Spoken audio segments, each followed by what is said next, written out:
My executive budget recommendation for fiscal year 2011 has now been presented to the legislature as required by law.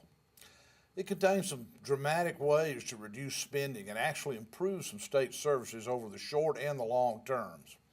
You've probably read of the significant revenue shortfalls in fiscal years 2009 and 10 that got us to this point. I expect those shortfalls to continue in fiscal year 2011 and beyond. Indeed, another $200 million must be cut from the fiscal year 2010 appropriated spending in order to balance our budget for this current fiscal year.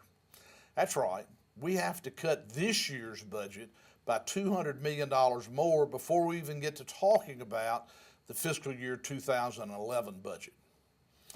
The combination of state revenue shortfalls, disappearing federal stimulus funds, and additional state funding for certain programs that's been requested as critical would require this FY 2011 budget to be some $715 million more than FY10 expected actual revenue.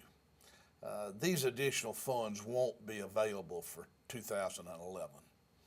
Funding for FY 2012 will be short another $500 plus million, which when coupled with the $715 million shortfall for fiscal year 2011 results in a deficit of over $1.2 billion in revenue for the 2012 fiscal year. So we must prepare a budget that balances in 2011 and also gets us ready for more savings in FY 2012. The changes I recommend in the EBR have the potential to transform the way state government collects and spends revenue and delivers services to taxpayers. As I said, it's dramatic, but not draconian. Many of these changes would save large amounts of money either immediately or within 2 years. Many of the same changes will actually improve service to our citizens, particularly in education. Some changes may reduce some services mildly, but none jeopardizes citizens' ability to get services, nor will they diminish access to or the quality of education. During FY 2011, it'll be necessary for local governments and local school districts to cover a small part of the costs recently paid for with state funds. I've recommended they use the large reserve balances most have already built up, but making savings to erase all or part of the shortfall would be good for locals just as the state is doing. Consolidation of many local school districts is long overdue. My goal of having no more than 100 is not precise, but it's clearly in the range of propriety. Similarly, merges of universities are preferable to closures, but continuing to fund 8 self-standing universities is not a responsible use of the taxpayers' money. Combining administrative functions will save funds and improve efficiencies at both community colleges and universities. We must and will continue to focus on economic development and job creation. Experience tells us our state's revenue problems will last several more years. That's why I've insisted the so-called rainy day fund lasts 4 years, and this budget achieves that.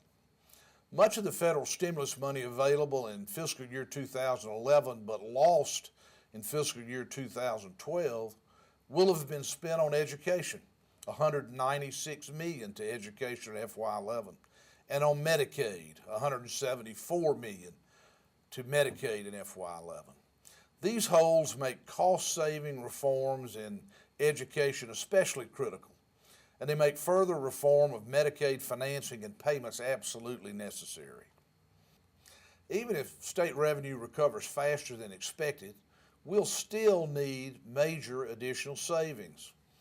And I do believe our state's economy will rebound faster and stronger than that of the nation as a whole. While we entered the recession later, we have the opportunity and potential to come out of it sooner for a variety of reasons.